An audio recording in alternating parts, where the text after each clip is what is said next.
Good evening, folks. Merry Christmas. This is Chris in central Pennsylvania on Christmas Eve. Just a few hours, it'll be Christmas Day. And I take no joy in the production of this video. I'm becoming increasingly concerned and somewhat apoplectic about what appears to be a system flaw or negligence on the part of refugee assistance operations across the United States who have responsibility on helping South Africans and other refugees who come to this country. Now, I understand that recent arrivals may have some difficulty, and I appreciate that the Big Beautiful Bill eliminated many of the statutory benefits that were by law available to refugees.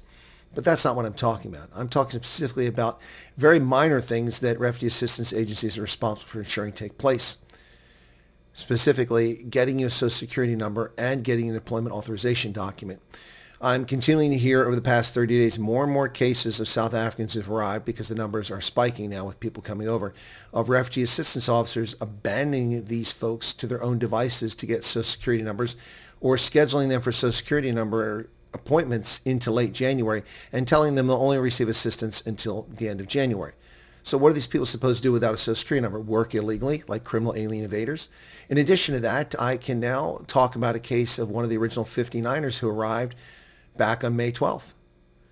And they do not have an employment authorization document. June, July, August, September, October, November, December. We're talking 7 months they've been in the country and a half, 7.5 months, and they do not have an employment authorization document. What are they supposed to do? Starve to death? Refugees are supposed to get an employment authorization document within 30 days. That's the standard with USCIS. Why is this not happening? Why are refugees not getting the attention they need? Whether they're from Congo or Somalia or Afghanistan or South Africa isn't germane. It isn't relevant. What is with these refugee agencies that are assisting? Is it a question of the U.S. government not providing support? Well, this is not something that costs you money. It just takes time. If you have people that work for you or you have volunteers, it takes very little time to take these people who are unaccustomed to the United States, don't know where these offices are, and have never applied for these documents on their own. But you have, and you know how to do it. You've done it for Afghans. You've done it for Ukrainians. You've done it for Uyghurs. You've done it for Rohingya. You've done it for Iranians. You've done it for everybody under the sun. Why aren't you doing it for South Africans? This is not acceptable. Not acceptable. And if my government doesn't start responding to this issue, I will raise it. And I'm not ashamed or shy about telling the truth, as I've always done. This is a moral obligation for these people who take on these cases. Stop leaving the laps. In the laps of the people who are not responsible for doing it. You're responsible. You get paid for these services.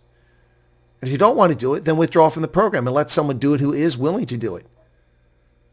And I don't want to hear any excuses about Christmas time. That doesn't explain to people who've been here for 7 months that don't have an employment authorization document. Thea got hers in a matter of days, got her Social Security number just like that. The Langtons got theirs in a matter of days just like that.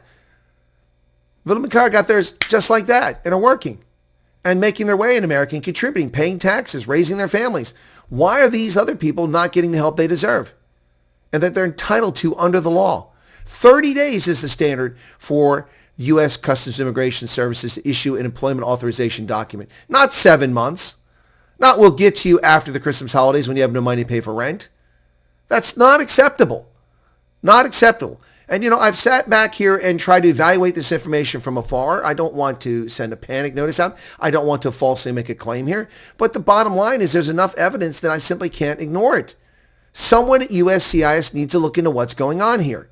It's not like you have 120,000 refugees coming over. It's a small number. And I realize that your staffing is much lower than it used to be because of the bloodletting at the U.S. Department of State. But I don't really care. You have a responsibility to these people.